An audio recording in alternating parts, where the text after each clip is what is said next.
Political hit Jagan speech పై ఉత్కంఠ. TDP అధికారంలోకి వచ్చినప్పటి నుండి వైసీపీ నేతలపైనే వారి ఆస్తులపైనే విపరీతంగా దాడులు జరుగుతున్నా ఇన్ని రోజులు జగన్ సైలెంట్ ఉంటున్నా తాజాగా నడి రోడ్డుపై వైసీపీ కార్యకర్తను నరికి చంపడంతో రాష్ట్రం మొత్తం పొలిటికల్ హీట్ పెంచింది. ఈ నేపథ్యంలో హత్యకు గురైన రషీద్ ఇంటికి ఇవాళ వైసీపీ అధినేత జగన్ వెళ్లనున్నారు. ఉదయం 10 గంటలకు తాడేపల్లిలోని తన ఇంటి నుండి బయలుదేరి గుంటూరు, చిలుకలూరిపేట, నరసరావుపేట మీదుగా వినుకొండకు చేరుకుని రషీద్ కుటుంబ సభ్యులను పరామర్శించనున్నారు. వారిని పరామర్శించిన తర్వాత జగన్ వైసీపీ కార్యకర్తలకు ఎటువంటి భరోసా ఇస్తారనేది అందరూ ఎదురు చూస్తున్నారు. ఎంటెక్ కనీస ఫీజు 50,000. 2024-25 విద్యా సంవత్సరానికి కన్వీనర్ కోటా ఎంటెక్ ఫీజులను నిర్ణయిస్తూ రాష్ట్ర ప్రభుత్వం ఉత్తర్వులు జారీ చేసింది. రాష్ట్రంలో మొత్తం 178 కళాశాలలకు ఫీజులను నిర్ణయించింది. కనిష్టం 50,000 కాగా గరిష్టంగా 90,000 ఫీజును నిర్ణయించింది. ప్రభుత్వ కళాశాలలకే ఫీజు రియంబర్స్మెంట్ వర్తిస్తుంది. బీటెక్ కు కనీస ఫీజును 40,000 నుంచి 43,000కు పెంచింది. కనిష్టం 43,000, గరిష్టం 1,05,000గా నిర్ణయించింది.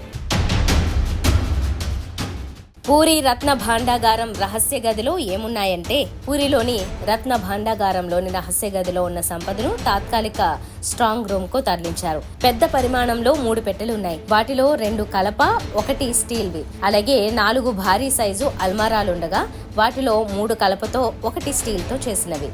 వాటిలో చిన్న కంటైనర్ తరహా పెట్టెల్లో స్వామివారి ఆభరణాలున్నాయి. వాటి వివరాలను అధికారులు బహిర్గతం చేయలేదు. రహస్య గది నుంచి సొరంగ మార్గం ఉందన్న అంశాన్ని పరిశీలించలేదని వారు తెలిపారు.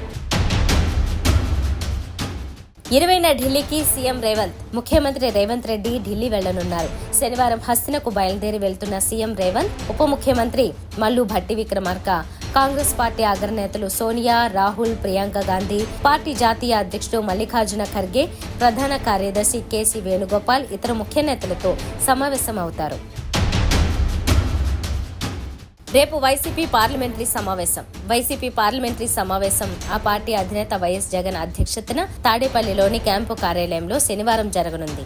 ఈ భేటీకి పార్లమెంటు సభ్యులు, రాజ్యసభ సభ్యులు తాడేపల్లికి రావాలని వైసీపీ కేంద్ర కార్యాలయం సమాచారం పంపింది. పార్లమెంటు సమావేశాల్లో ఎంపీలు రాష్ట్రానికి సంబంధించిన లేవనెత్తాల్సిన అంశాలపై జగన్ దిశానిర్దేశం చేయనున్నారు.